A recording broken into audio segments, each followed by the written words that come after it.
Morocco is a country that has a rich ancient history and is very robust of its culture. The Moroccans of today still hold their history near and dear to their heart, but also have to adjust to the times of today.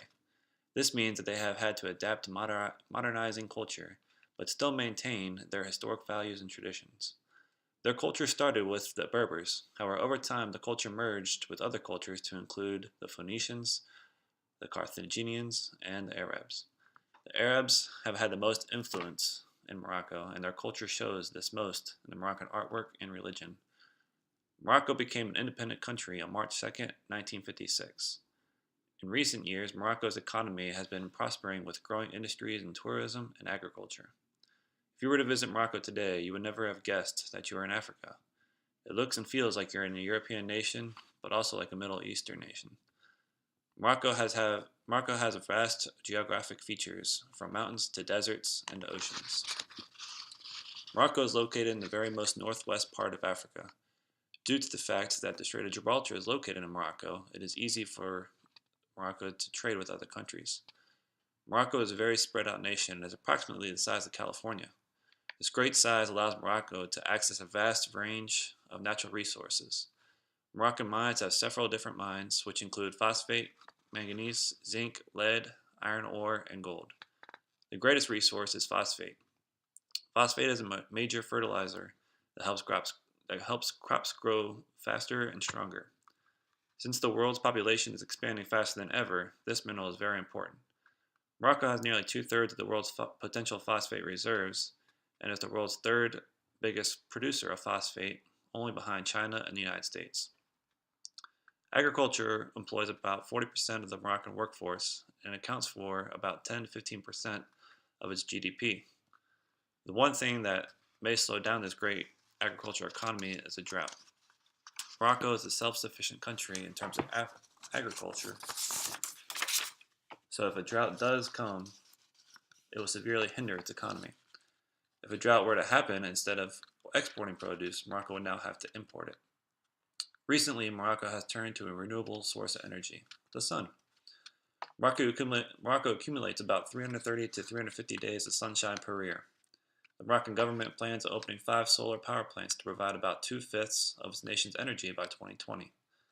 Also, Morocco imports about 98% of its oil. The country has realized that relying on others for oil can be a huge problem and has recently started to look for oil wells off of its coast.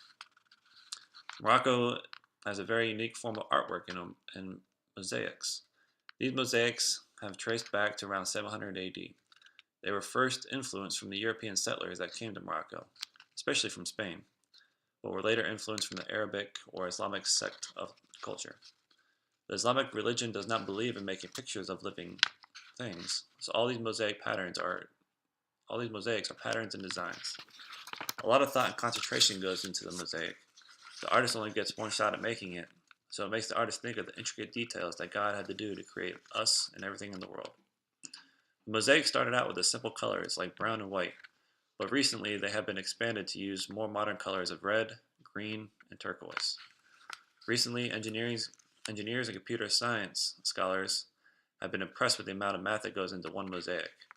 Moroccans love their mosaics so much that they try to incorporate it as much into their house as possible, from their walls all the way down to their coffee tables. Religion has played a role in Morocco for thousands of years. Between the 8th and 6th century BC, the ancient Berbers worshipped nature and the practice of rocks and animals. Around 2 to 300 AD, when Constantine the Great was emperor of Rome, the Berber people started to support Christianity. In fact, most Berbers were Christian, Jewish, or animists. Then, around 700 AD, Arabic traders started coming to Morocco, and the Islamic belief started growing. Today, Islam accounts for about 98 to 98% of the Moroccan population, with the other 1 or 2% being Christian or Jewish. The Muslims that live in Morocco today are full supporters of the 5 pillars of Islam. Islam has influenced Morocco so much that the nation's official language is classical Arabic.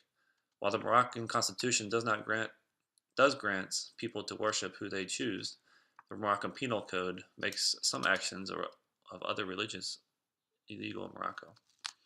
For example, it is illegal to possess a Bible written in Arabic, and it is illegal for a Muslim to convert to Christianity.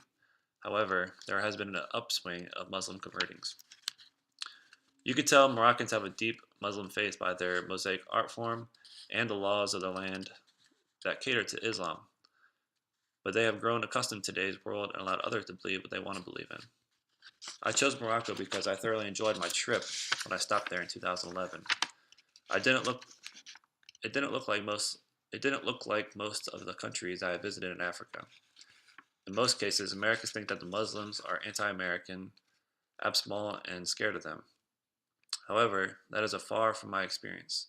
The Muslims I encountered that lived in Morocco were very friendly. They did not wear the long dresses or the hijab, the veil worn by women, so you would never have known that any of them were even Muslim. While I was there, we had a dinner with some of the local military. They played some Arabic music that actually sounded quite well. They even played She'll Be Coming Around the Mountain in English to make us feel like we were at home. The one thing that surprised me the most was their eating etiquette. They only ate with their hands and they shared their food with everybody. For example, they had prepared a whole lamb and we gathered around the table and picked it up with our fingers.